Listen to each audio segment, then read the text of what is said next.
Today I was going to play around with color because I had a couple questions about um, how color happens in kind of like invented environment kind of stuff. So I've got this gallery of images that I've saved in my space opera category. These are all images that I just thought would be cool to reference as I'm working on more Space Explorer stuff. But specifically, I've got this episode in mind that's going to be kind of like northern Mexico, southern United States, drug smuggler flying south to north, kind of. Anyway, Cessna. I was like, dang, I think this is the plane I'm looking for. It's that classic, just like the caricature of a plane. Ugh. And then also just desert. I'm looking for reference on like this is really cool. Like what a desert scene would look like in an illustrated way.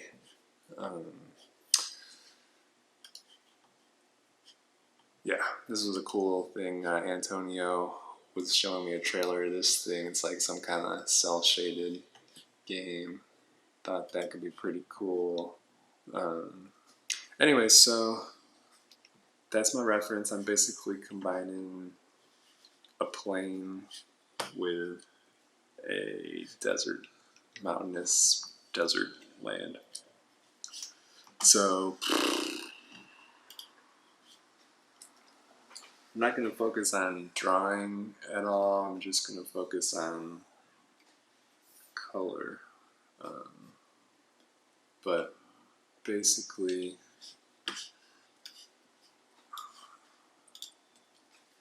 I would say, great, sky, what's that?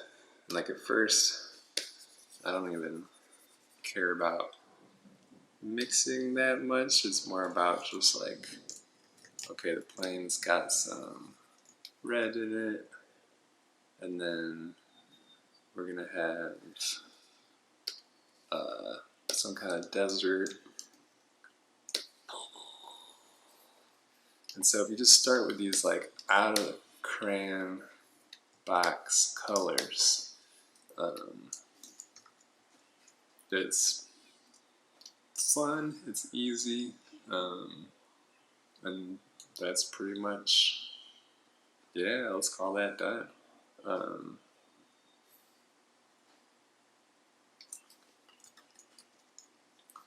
So I can flesh it out a little bit and say that this is everywhere. And then we've got our little plane happening. One thing that I'll use Pure White for this. One thing that I have started doing as a limitation is using the pencil tool. Over here you've got your option between brush as the default and then pencil. Pencil has, I can never remember if it's anti-alias or alias, but basically it's got the jaggedy edges, right? So everything you're doing is going to have these hard edges. And that's stupid, we're not making pixel art, but what it does help for is when you go to select things with the lasso tool. Where's my... you get a clean thing going on. So that means you're not going to have all those little ghost outlines when you're cutting things out, or it's just a much cleaner way to work. I'm jumping in here because the audio was having problems. It sounded really crumbly.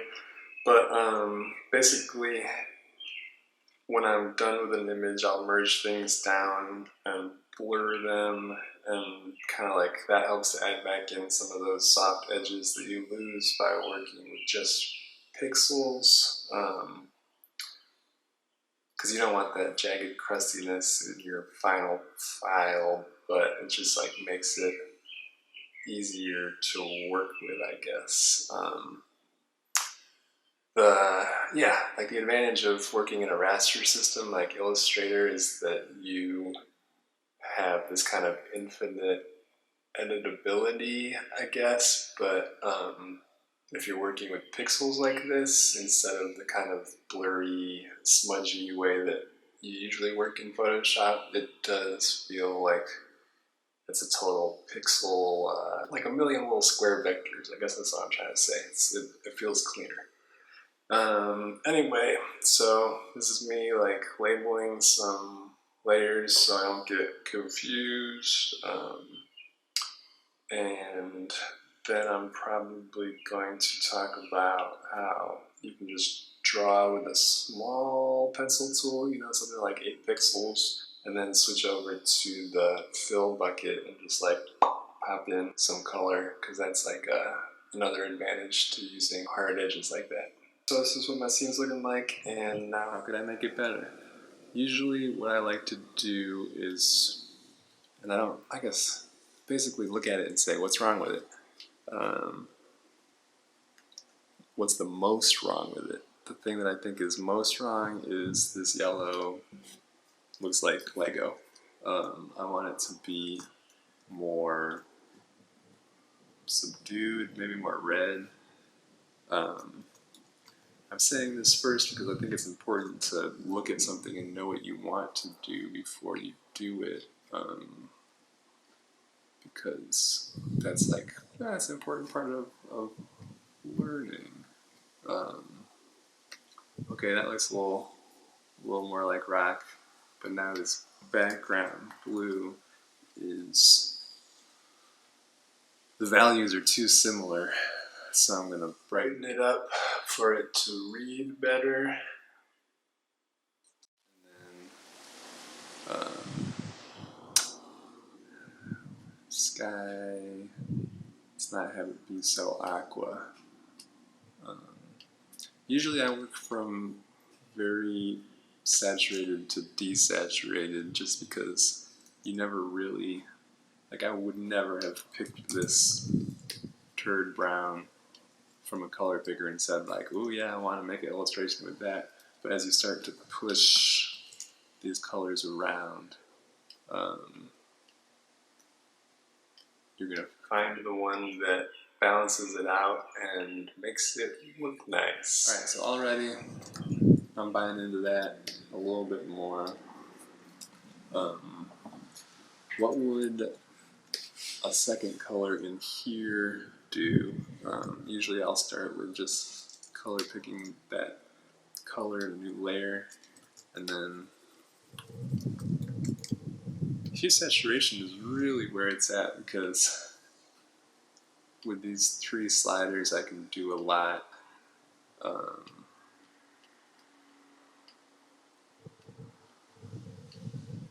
To kind of go from one color to any other color. Okay, so that's a good halftone.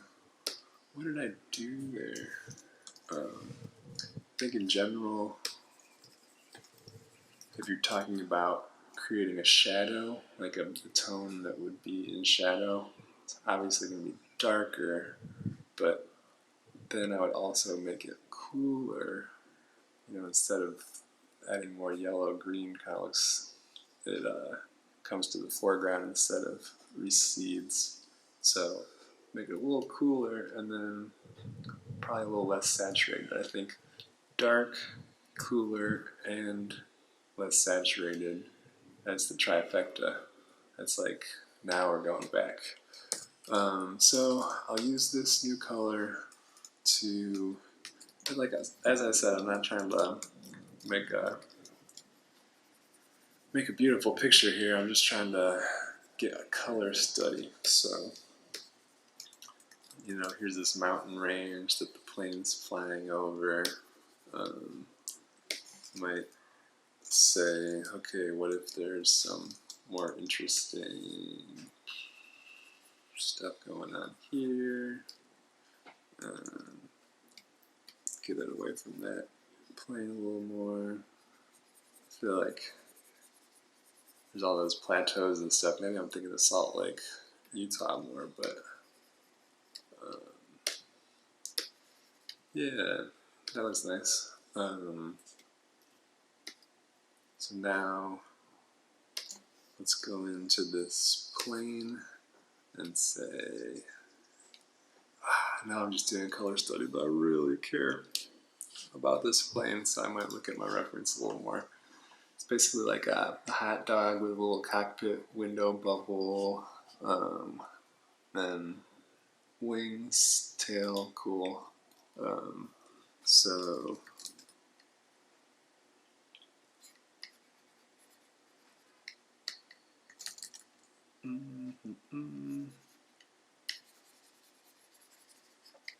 there's my hot dog.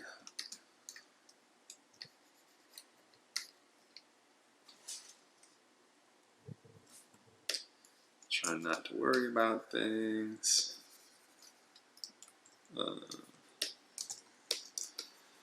Then I'm keeping things on separate layers just because that's easy to, yeah, it's just fun to be able to flip between, to adjust colors individually. And I'll, as I get further along on a, it's like something more painterly, I'll flatten the colors down, and that's a cool way to flatten the layers down, sorry. And then it just makes it a little faster to edit things. But okay, as a, oh, see, now I've done fucked it up, and I got some red on my white layer. But since I'm using my pencil tool, I can come in and select all of the red on the white layer, Command X. Actually, I'm going to do Command C. I'm going to copy this, and then, oh my gosh, okay, we're good.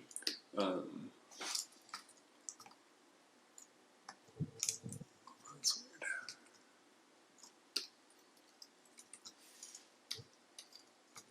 Ay, ay, ay. What am I trying to say? Looks like all my red is on this white layer for some reason, so I'm just going to get rid of the red. And come in and select red, copy, paste, and then come back to the white layer, lock the pixels, and bring it back to white. So now, red, white. I mean, maybe this is overkill, but I'm thinking about everything as kind of like a print file where you want to make sure you've got things separated in a way, but not, yeah, that's cool. Getting distracted. Maybe this is that slow burn kind of post where you can have it on in the background while you're working on your own thing, and then maybe I'll put some. Okay, that's cool. So as I like that lighter sky, maybe what happens if I take some, alright, so, ooh, yeah, it's funny how as soon as I take the color out of that mountain, it immediately starts to feel like a old-timey thing, you know. I feel like it just feels like the whole image lost saturation. So you have to find that perfect balance. Balance is the key word, because every factor, you could have too much saturation, or you could have too little saturation, somewhere in the middle. So great. What if the plane was over here? Oh, a little bit of overlap. Meh. Okay. So, what would the plane shadow look like? Again, just grab crayon color, scribble it on, because at this point I don't want to overthink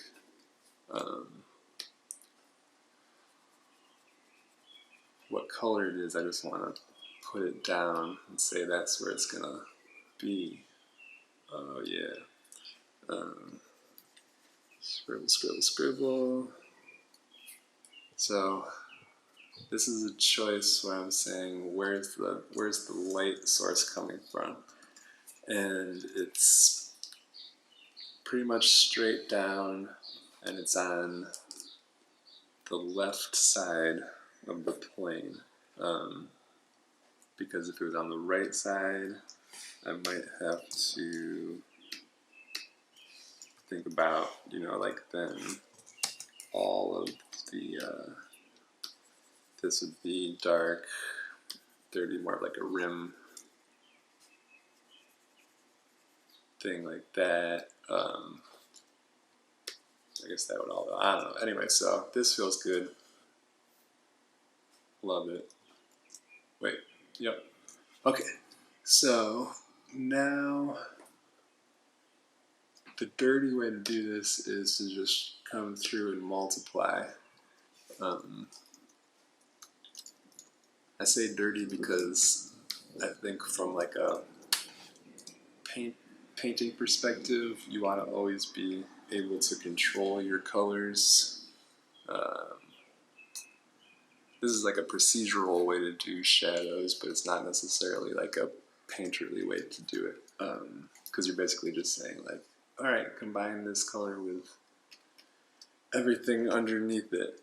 Quick and dirty, quick and dirty. But right away, I'm like, hello, that blue, way too saturated, way too dark.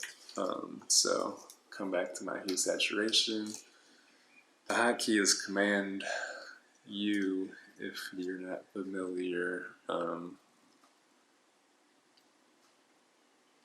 Alright, that's feeling more like that exists.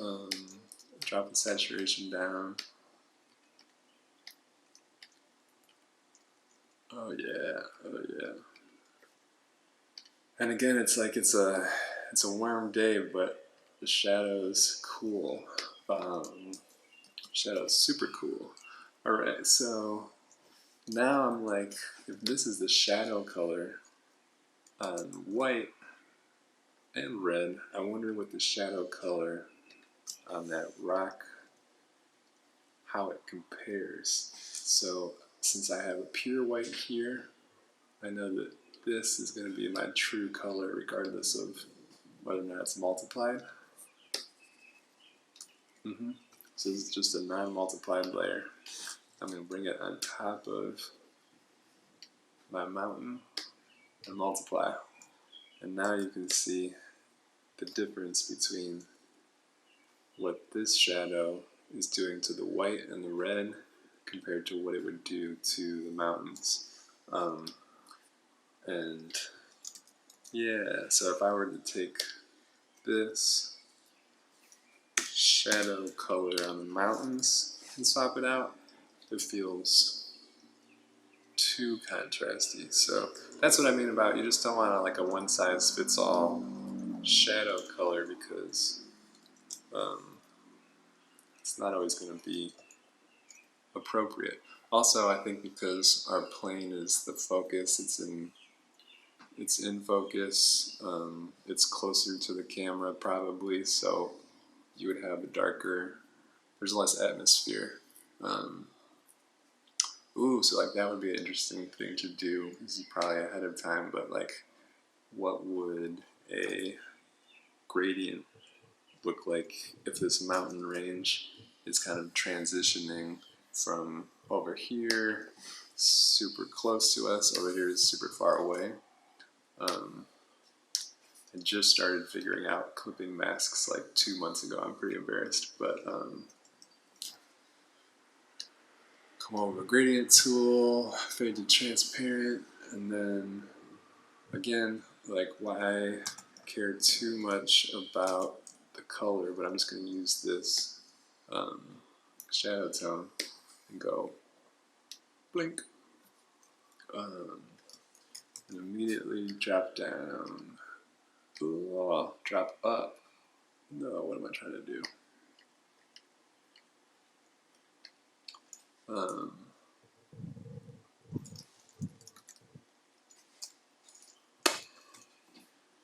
Take the opacity down, just so it's nice and subtle. And then do the same thing for the shadow tone. Clipping mask. Grab this, throw it over, darken it a little bit. Yeah, so that is just like feeling like it's got some movement now. If you're going to have some kind of, same thing with the sky. I feel like as skies get closer to the horizon, they get lighter. That's one of those things that I'm always looking up because I forget. But so if we take this color of the sky, throw a gradient in front of it, and brighten it up.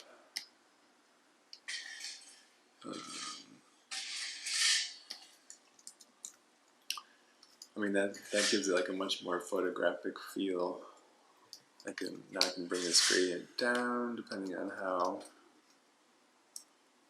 much I want it to affect it. And I'm always zooming out like this because it's a fun way. It's like the digital equivalent of stepping back from your easel. A little thunder. Sounds like my neighbor's scraping something in his backyard. That's what that noise is. So now that I've got that light gradient, I'm like, ooh, I wonder what would happen if I darkened the sky back up.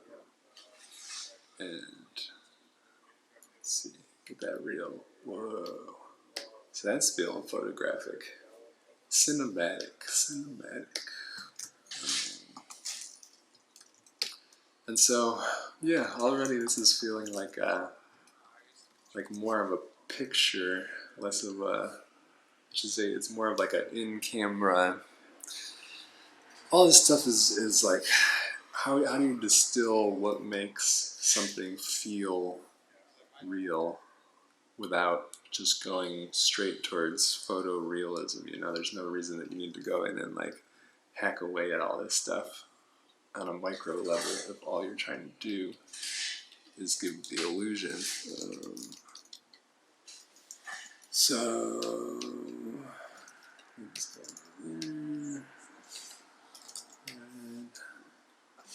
I might just crunch down these because never have more layers than you need.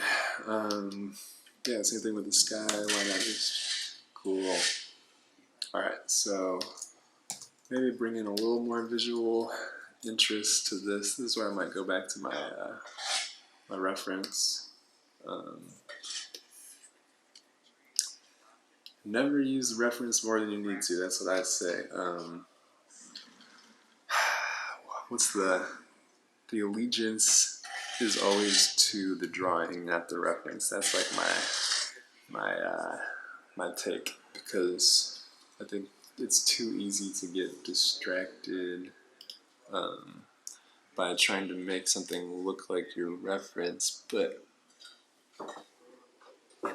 then people looking at it aren't judging it based on, oh yeah, you did a pretty good job matching that color palette. They're just looking at it because they want an interesting image. So you should always be focused on making an interesting image, and the reference is kind of like when you run out of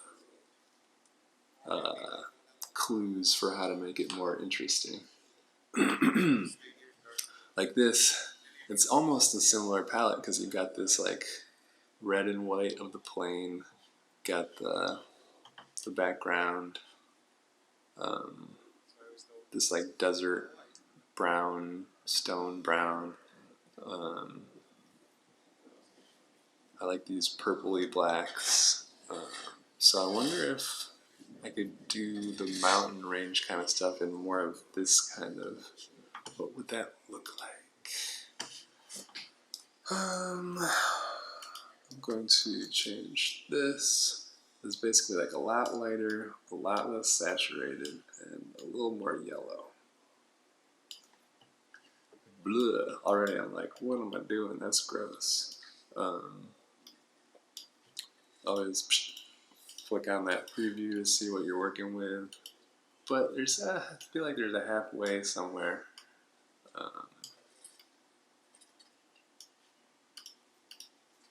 Yeah.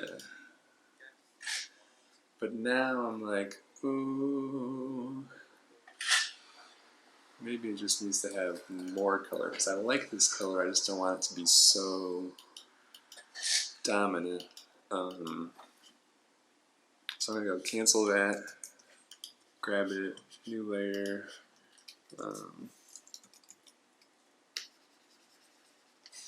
Interesting.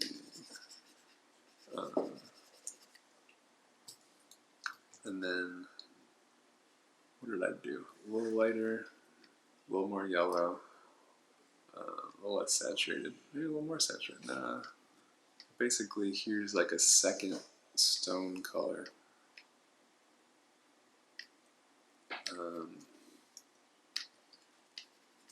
That we can use to add some, to kind of like break up this stuff. I'm gonna throw a clipping mask on because it would be fun to see what that looks like. Just kind of getting wild with it, but preserving our shape.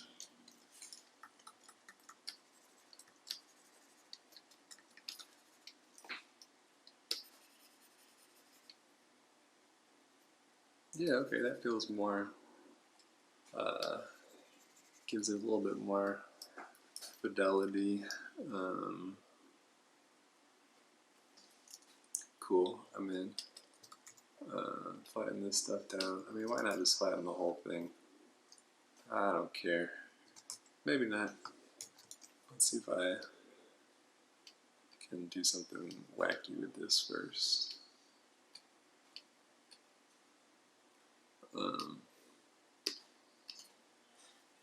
Yeah, that's that, bringing in those cooler shadows that was happening here. See how that's like, it just feels like purple, even though it reads as a gray, like a black and light. I don't know, anyways, that's fun. I'm gonna try to bring the opacity down just a little bit. Which gives me the idea of,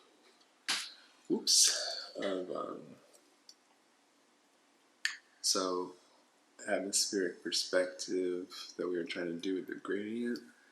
I wonder if we can exaggerate it even more and say that the shadows up front here are like dark purple.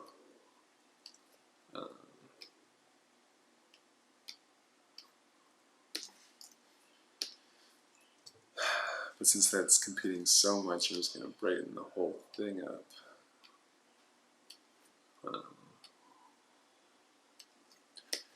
And then get my eraser and hack away at this a little bit just to give it some more. This is just kind of like my note for like how much detail does there need to be before this starts feeling like a, I mean, when I blur my eyes, I'm like, oh, okay, yeah, that feels like a real thing.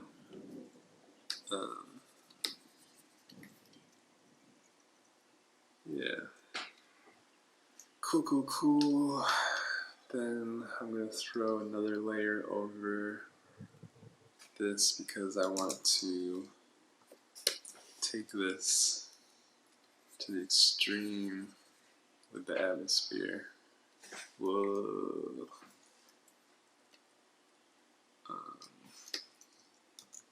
So I just grabbed that sky color, threw it over the mountain, and now I'm bringing the opacity down.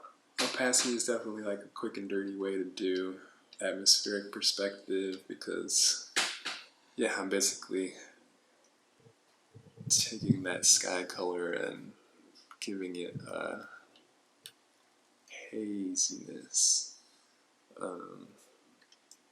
But to me that reads as like too obviously just an effect, so I'm going to bump up the saturation a lot and throw the color to be more purple, just because now, no, it's terrible. That's terrible. Ooh, gotta back off on that one.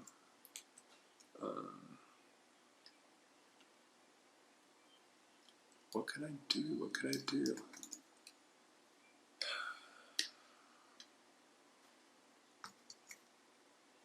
Doesn't make sense to get darker. I was on the right track with the opacity.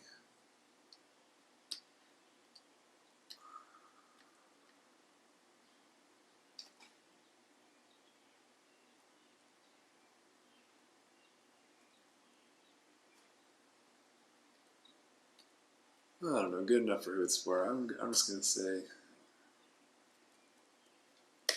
should probably explain that phrase. When Joanna and I were working up on this farm, we're doing like just kind of regular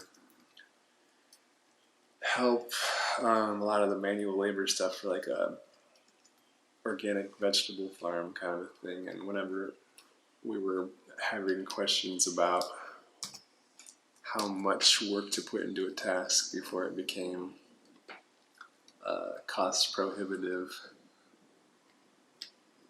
we didn't want to go ask the bosses. We would just say, good enough for who it's for.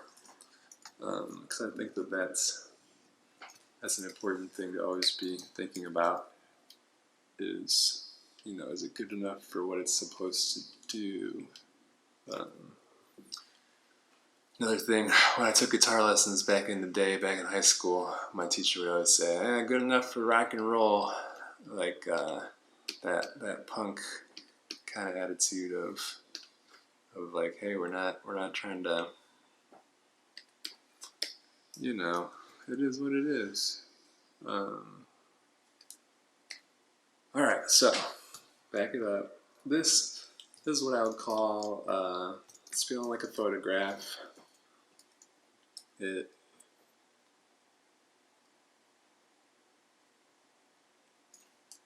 needs a dark shape. I just say like, okay, here's my focal point, here's my light, here's my kind of breaking it up. I don't know if there's like a rule of thirds thing going on where we make it a little lower. That plane is probably existing in the... Oh, a cool trick is if you go up to these rulers and say percent, that's a fun way to quick say, alright, so our thirds are going to be at 33, 66, 33, 66. So there's our thirds.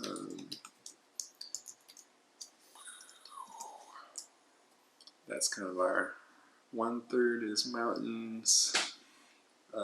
Subject is here. That's a nice balance, but like what I would love to do is create some sort of foreground. If mountains are background, plain is middle ground, what would the foreground look like? Like something to just like...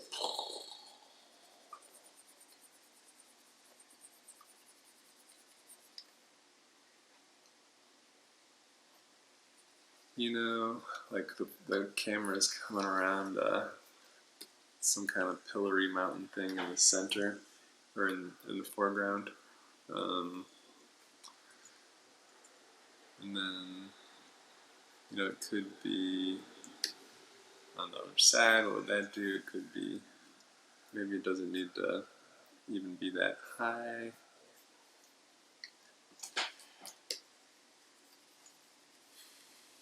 Foreground blob. You can just do something like that. That like, okay, it's still. Ooh, I like that. It's creating this little crevasse. Um, like our plane is still above the stuff, but um, our camera's below it. That's cool.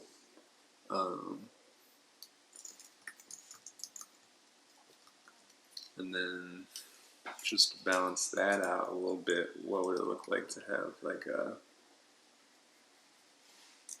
chunky rock here too? So again, like I grabbed this color that's from this gradient of the shadows on the mountain. I'm grabbing it from the darkest because if this stuff is in the foreground, it'll probably be even darker, darker and more purple, but less saturated. I don't know. There's something cool about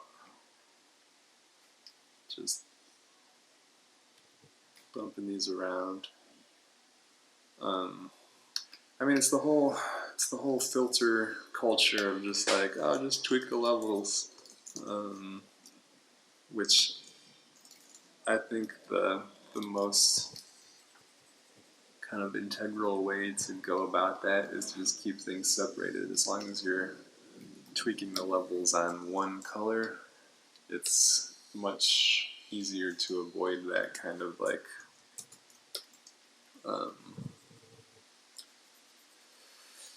when you could just tell somebody came in and did some color balance stuff. They're like, I'm just going to make it more like that. That looks like a filter, right? So the goal is to do more targeted stuff of like, okay, maybe what happens if we just play with the sky? Like that. Makes it look super friendly, blue skies. This, now I'm starting to say, okay, why is the shadow on the plane so blue if the sky is so purple? But anyway, I think this is a good spot to say, great, this is what I would call a white balanced image, meaning that like this is regular sunlight, this is like all the materials are, yeah, it's like the camera idea that like you've got the right setting on your camera for the light conditions, and that's why everything just looks kind of right. And so here's where I would play around with making it just like a more, I mean, from a distance, yeah, you might be like, oh, that's a cool photo of a plane flying through some mountains. But it's not, it's lacking that kind of exaggerated world that I'm going for. So I'm going to fuck around with it a little bit and see if we can kind of like key it in a certain direction. I don't know if key is the right word, but that's kind of the word I use to say like, okay, where can we take this? Yeah, where can we take it? That would be an alternative thing. This is a good. Oh, the rain sounds nice. This is a good thing for clients. Sometimes if I've got an illustration and I'll just say like, hey, sent some like here's what it looks like now, but it can get keyed in either like more warm or more cool depending on what you're going for. Anyway, so I've got this layer called, is an adjustment layer called selective color. Shout out Danny Rybar for trying to get me to use adjustment layers like 10 years ago. I did not listen, but now I use them all the time. He's a photographer, and he was just like, oh yeah, you never edit the original photo. You always just do things in these adjustment layers so that you can kind of like turn it on and off and see how it compares to the original one. So thanks for the pro tip, Danny. Let's see. So the thing I like about selective color is that it, even though I've got all these separated out by layer, I could flatten them, and here, just for the sake of experiment, I'm going to flatten a version of this. I'm going to create a group. Turn that off. Alright, so everything's on one layer, and I'm going to say selective color. Again, this is where you can just push sliders around all day, but to look at it and say, what is it about this that I'm not 100% satisfied with?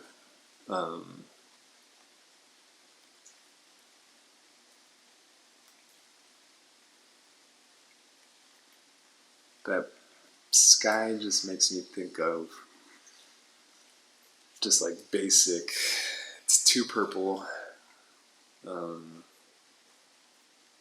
I don't know. So let's see. Cyans. So this is where it's only working with colors that are in the range of cyan, I guess, and so you can flick around blues without affecting anything else. So that's what it would look like. More purple, less purple, more yellow, less yellow, more black, less black. So in a color mixing way, I always think it's interesting to just take the black out completely, because you can still get a darker image by boosting all of these guys, even though it's not really... Alright, there's not a lot of cyan in this image, that's the thing. I'll go ahead and make a new one, and this time I'm going to attack the neutrals. That's a good way to kind of fuck everything up. But like, oh okay, that's super purple, but it feels hot. It feels like kind of alien. Again, flick on, flick off. And go through and say magentas. What if the magentas were toned down, even though all the neutrals are? It's just not that hot. Not that hot.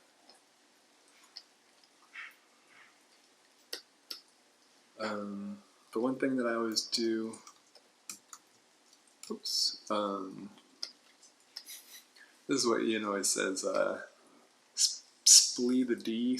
Basically split the difference. Every effect that you do, any change that you make, you do it, and then you say, what if it was like half of that? So this is the original, and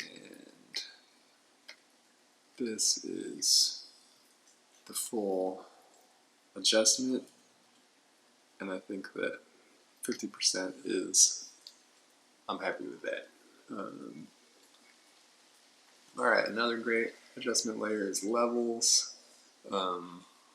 This is for the same reason I was talking about keeping your whites a little bit less than white.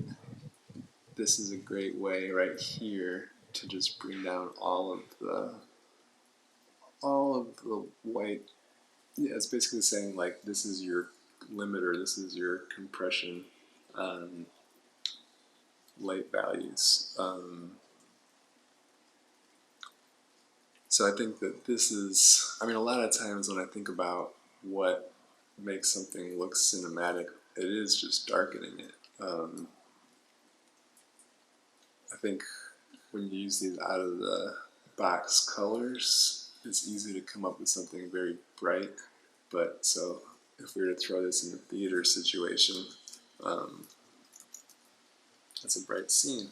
And like that, this feels like you're looking at it a little bit lower of an exposure.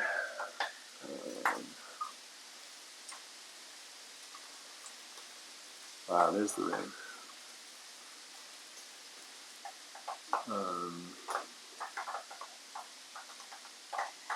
Gonna bring those darks,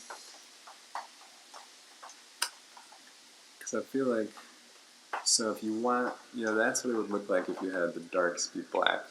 That's totally blown out. But what if you split the difference? Still crazy. So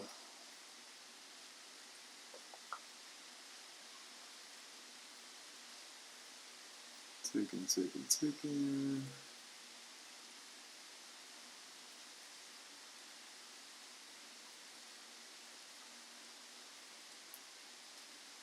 Let's see.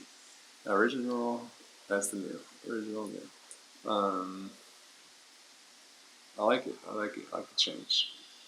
Okay, go back to our. Ooh, that's bright.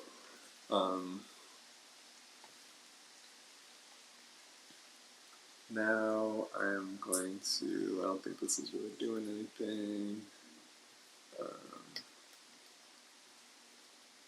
Now I'm still looking at that red, and I'm like, oh, that red looks so saturated.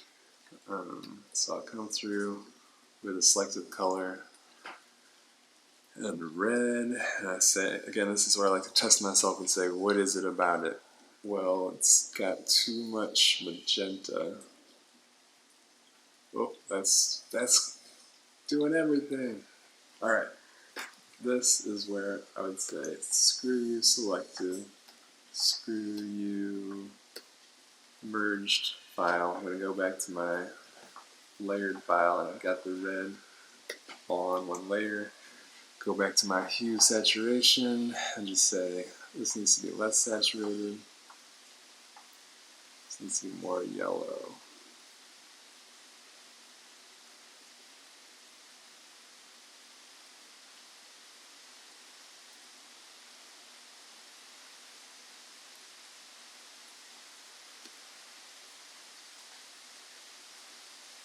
Done. Sold. Okay. And then just to show you what I mean about how to get a more natural painterly shadow, I have the shadow layer selected. I have sample all layers checked, and I'm grabbing. Look how nice this is, and it's all pixelated because now I can just create a new layer, throw down the color that's currently there, and oh, you gotta turn off your adjustment layers when you do that because, okay. Wow, it's coming down. I hope you can still hear me all right. And now we've gone into ASMR territory where that's some nice white noise for you.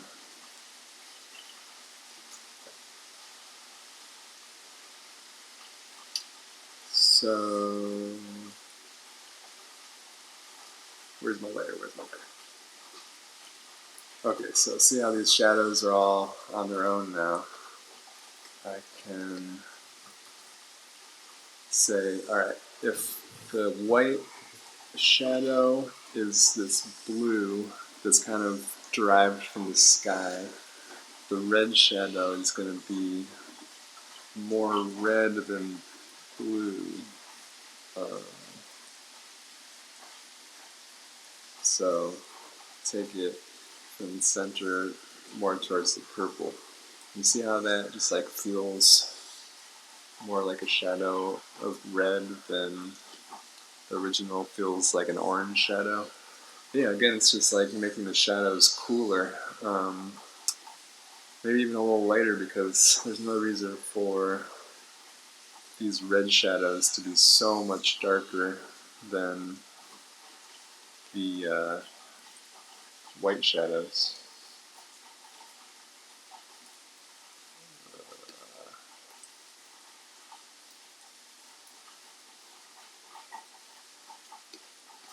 Cool. Tiny adjustment, but that is, I think, an important step of just saying, like, okay, what is this material actually, and how would light affect it? So now I've got, yeah, that's cool. I'm happy with that.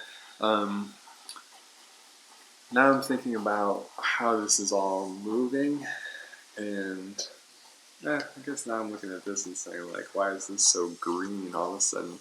Oh, wait, do I need to turn back on my... There we go, that feels better. But so now with the adjustment layers on, I can even go back in here and tweak things and say, like, what would it look like if it had less green? What would it look like if it had less red? Um,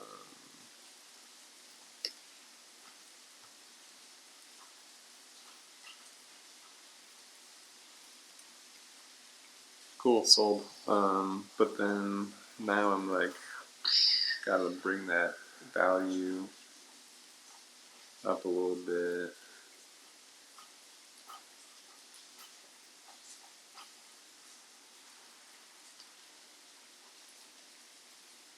I don't know, I might have just totally negated that, but anyway, so the sunlight's coming in from here, and maybe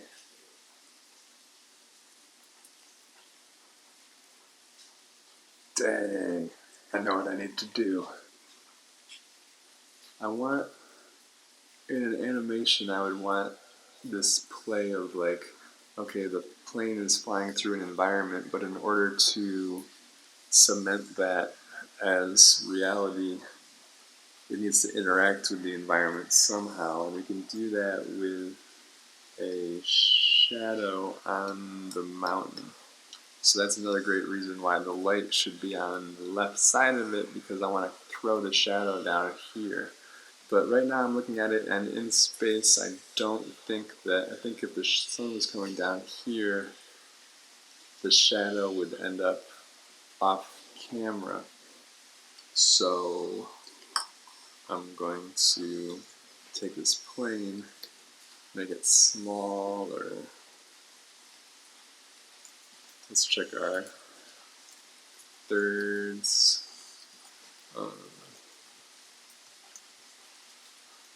Because now it's a little bit, and I might have to just fudge it. Again, this is just like a way to test some things out, but so what would that look like if it was throwing a shadow here? It's got to be behind our foreground, but basically the same color as our foreground, maybe? Oh, again, gotta take off the adjustment layer.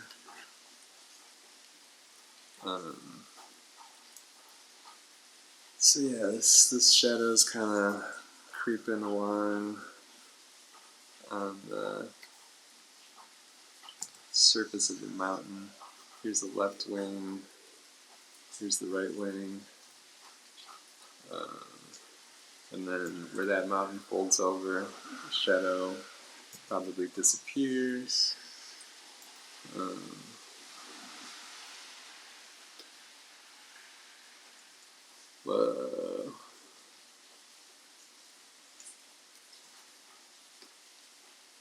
and I'm only doing this multiply effect because I think that in order for that shadow to read well, it has to be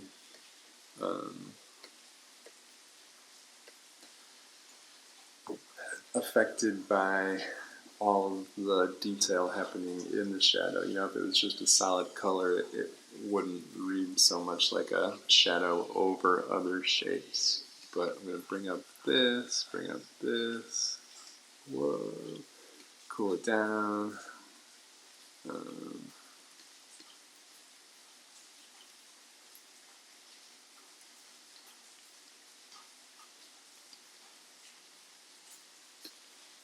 dirty. It's dirty. How do we get rid of all that? I mean, so basically now it's the same color, it's just got a little bit of darkness in there. It's not doing anything. But I think if it was moving, you would see that and you'd be like, whoa, there it goes. So maybe just for the sake of doing what I'm doing, I will have it more obviously here. Maybe it's smaller, just to kind of show you the scale.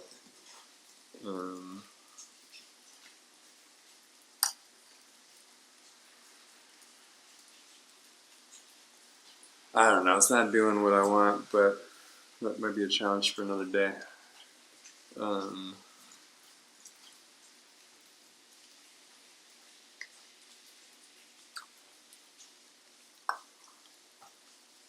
I think I'm ready to call that a test. That's a good starting spot. We got, focus obviously here. Got some nice foreground, background things going. One thing that I might do is throw on, like, double up this mountain layer, put a blur on it, because I don't know, I've been getting more into the idea of this kind of like depth of field thing where you get that cinematic look by blurring things out. This guy. But obviously, like in the same way that we did that atmospheric perspective here,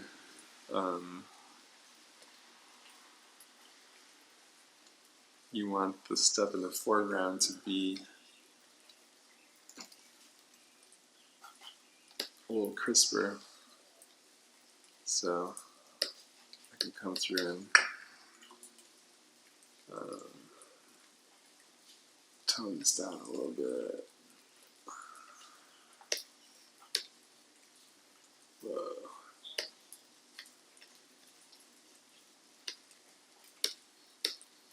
So kind of just like, now it's obvious that this stuff is close to us. This stuff is really close to us. We could probably even throw a little blur on there in the opposite kind of a way.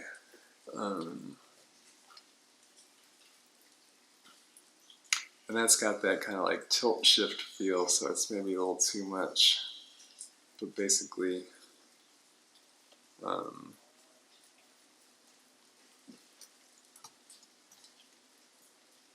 now it's like, all right, our camera is tracked on focused on the plane, and because of that, this mountain section and the shadow are also in focus. Everything else is out of focus. I'm going to come through and merge the plane, because I think that just coming through and cleaning up this stuff will kind of help to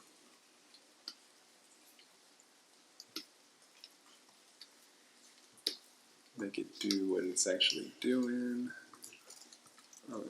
Yeah, just getting those little white wispy ghost things out.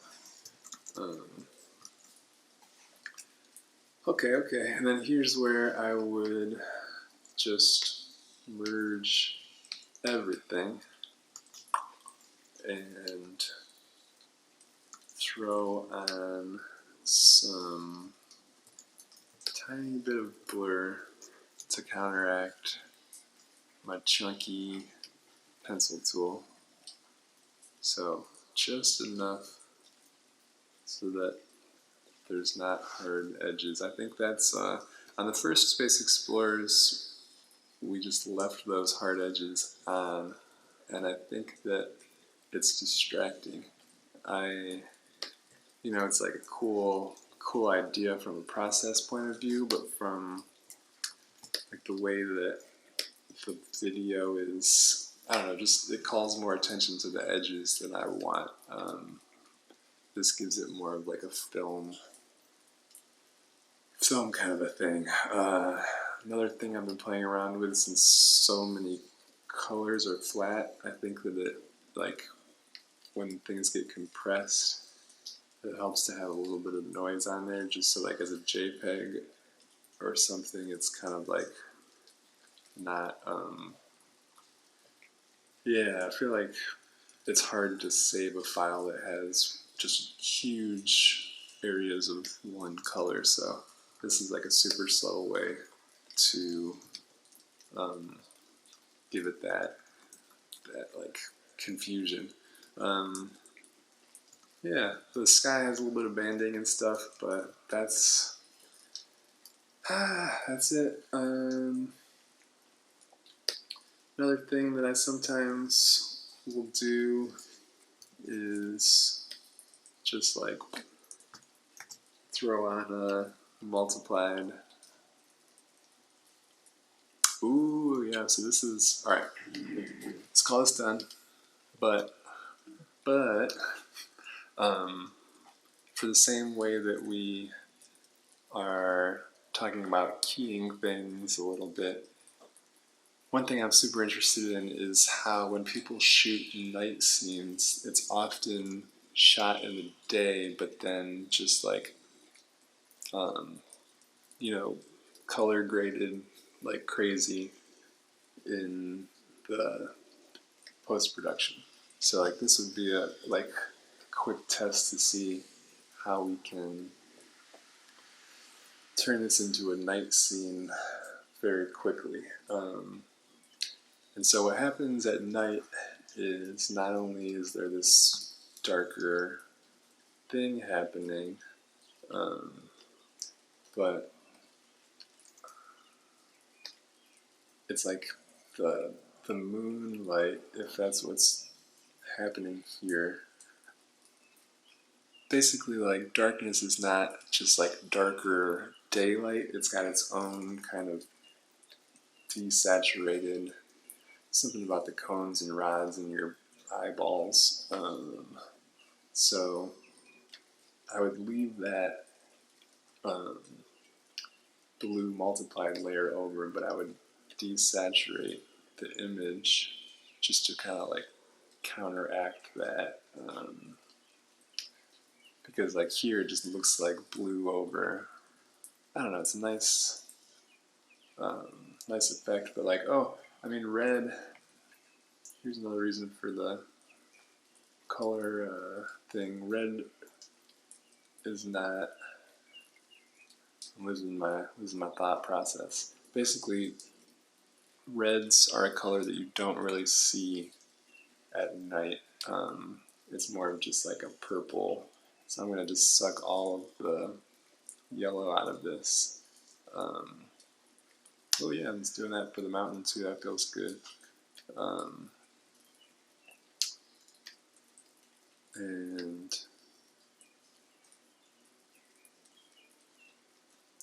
okay. But then to give it like a little more contrast in the like basically the white should be even whiter. So I'm going to try another selective color layer, but this time over the blue multiply. I'm going to go into my whites and say, what happens if we take some of the black out?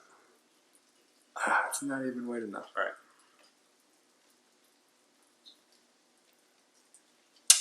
This is going to be a tricky one. Let's do this dirty, since I've already come through and fuzzed up my edges. I'm not going to get that clean grab that I want. This is a good example of why not to do this. But so that's pretty close. but as you can see, I'm going to have this band.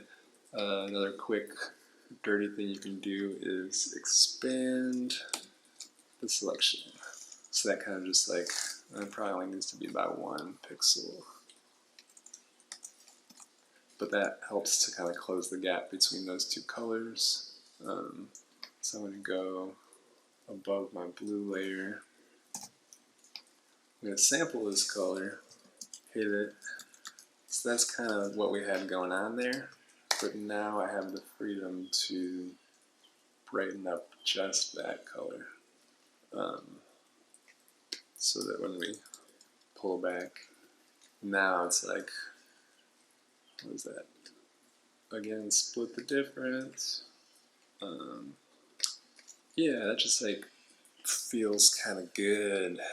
Helps it pop from the sky a little bit. And I think that like I'm just picturing this nighttime scene that would be,